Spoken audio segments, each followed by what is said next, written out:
సమాధానం ఇవ్వాలని దేవుడు ఆలోచన కలిగి ఉన్నాడు. అంటే సమాధానం ఇవ్వాలి అంటే దాని అర్థం ఏంటి? భూమి మీద మనుషులకు సమాధానము లేదా అంటే సమాధానం లేదు.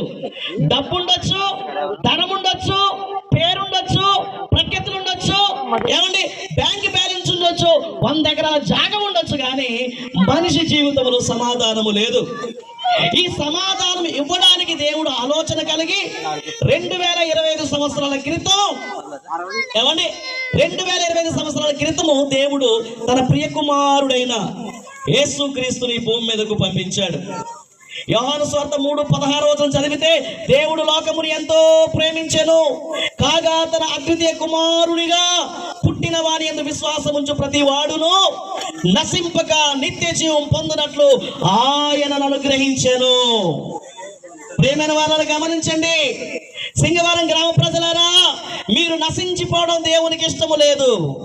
మీరు నిత్య జీవానికి వారసులవ్వాలని, నిత్య జీవాన్ని స్వతంత్రించుకోవాలని దేవుడుండే రాజ్యములో సింగవరం, చూసారా, తెలియకుండానే ఈ ఊరికి పేరు ఎవరు పెట్టారో తెలియకపోయినా దేవుడికి తెలుసు కాబట్టి సింగవరము అనే పేరు పెట్టేలా, పెట్టబడేలా, అది ఒక గవర్నమెంట్ లిస్టులో ఉండేలా దేవుడు రాయించాడు.